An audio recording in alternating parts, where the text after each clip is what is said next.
We're now pleased to welcome Alex Schadenberg from the Euthanasia Prevention Coalition, and he will provide us with his experienced insights into what makes the difference when opposing an assisted suicide bill. Alex?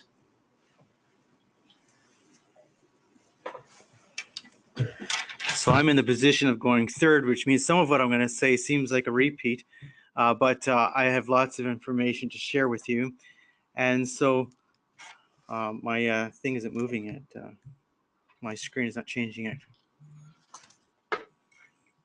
Is it like that? Or do you not have my screen up for me?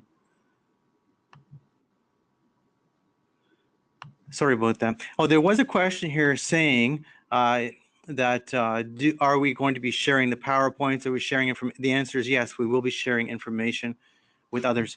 So you already know about the fact about assisted suicide being legal in several states. It's being debated in many, many states, as you know, and I'm going to try and give you information as to how we fight this issue.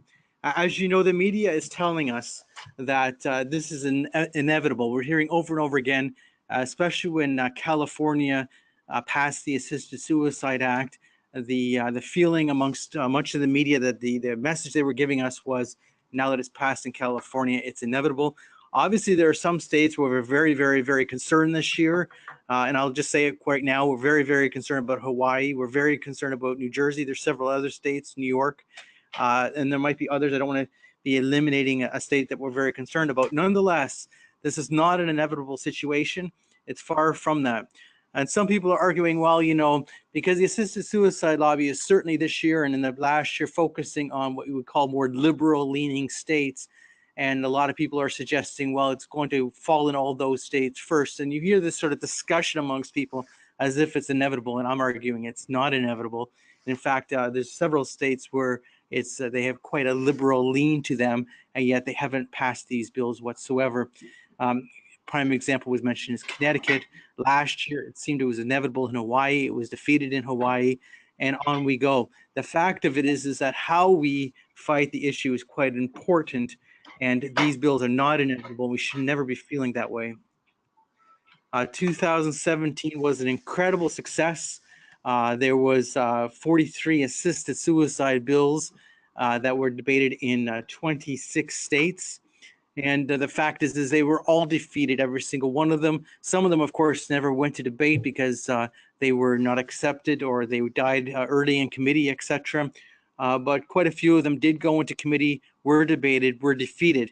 And this happened in the and you have to put this in reality here to understand this, that Compassion Choices has a massive war chest, and they've hired lobbyists. So they have they have paid lobbyists going through the halls of these legislators trying to pass these bills, and they still failed. So this is not an inevitable situation. The Utah House just passed a bill prohibiting assisted suicide. So when Catherine was talking about Arizona, Utah was another state that did not have an assisted suicide prohibition per se. It was dealt with under common law.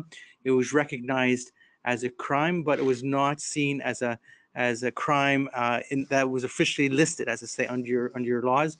So that has now been added in Utah also. But sadly, the opinion polls indicate that Americans do support assisted suicide. And I think we have to understand that as much as we recognize that the polls are skewed, and all of that is true, the fact is that these polls have been designed to be pro-assisted suicide. The fact is Americans do give a positive response to assisted suicide in the plurality of the numbers. So and the reason is quite real in our human understanding of how we react to things.